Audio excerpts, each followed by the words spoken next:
Hello everyone, welcome to this week's Astrology News Report, an alternate view of world events as seen through the lens of Vedic Astrology, presented by yours truly, Ron Berger. Today is July 24th, 2016. So let's take a look at the week that was and how the planets' patterns in the zodiac matched up with the past week's events. Last week was the Republican Party's nominating convention in Cleveland. The convention kicked off on Monday, July 18th. Here's the chart of the beginning of events. Note that Venus and Mercury were in close conjunction in Cancer and prominent at the top of the chart. Venus is the planet of appearance and entertainment. Mercury is the planet of the media. Cancer is the sign of the public. And here's something interesting. Uranus, planet of unexpected events, is also prominent in the 7th house and exactly opposite the ascendant degree. As we might have expected from a former reality TV show star, the emphasis was on keeping everyone entertained, with facts and reality taking second place. The unexpected events foretold by that Uranus aspect started showing up right away. The star of the show on the first night was aspiring First Lady Melania Trump, who gave a really nice speech impressing everyone.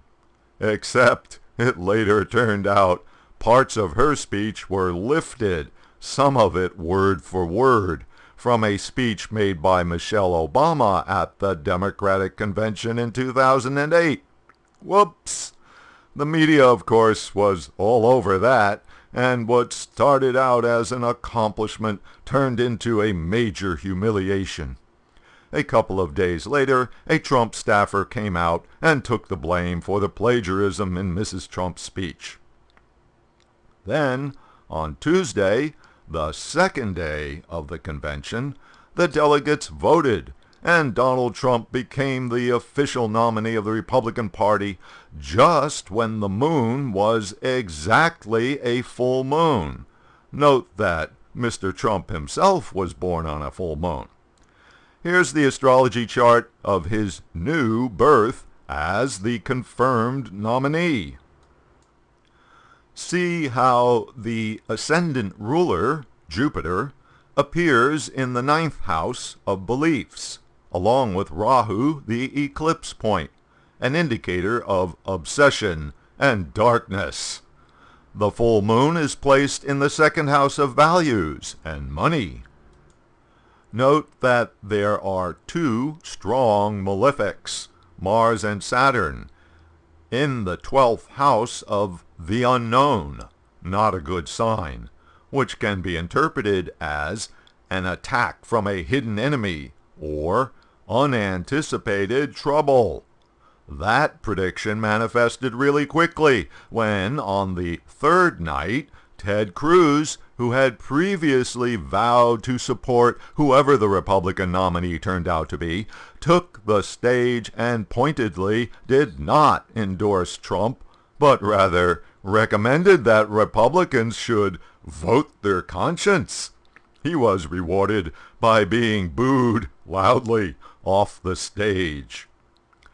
The finale of the convention was on the 4th night, when Trump gave his acceptance speech, which, uncharacteristically, he read from a teleprompter, or rather, yelled from the teleprompter, jabbing his finger in the air for the whole hour-plus duration, red-faced, all anger, in a very Mussolini-esque self-preening show. The speech was carefully calculated to appeal to America's basest instincts. The general tone was relentlessly dark, frightening, a dystopian vision of murder and mayhem, and promising that only he could save us. Here's the astrology chart of the time of the speech. Note how Mars and Saturn, the malefic duo, are super powerful in the 10th house of public actions, a combination that works very well for dictators. It's interesting, too, that the Moon, planet of emotion, was directly opposite Trump's natal Mars during that speech, giving him lots of passion at that moment. Donald Trump's campaign has struck a foreboding tone. But it is true, many Americans really do agree with Trump's diagnosis of the problem, that they are anxious in a way that they haven't been since the September 11th attacks. Check out the Mars-Saturn transit in the USA chart, where it hits the 12th house. This is a nasty combination in the astrology chart of a country, signaling a deep unrest in the psyche of the nation. This transit combination continues until September 17th, when the energy pattern breaks up as Mars leaves Scorpio. Okay, that'll do it for this week's Review of the Week. You can keep up with daily astrological developments and contribute your own thoughts by following me on Twitter at Astro News Report.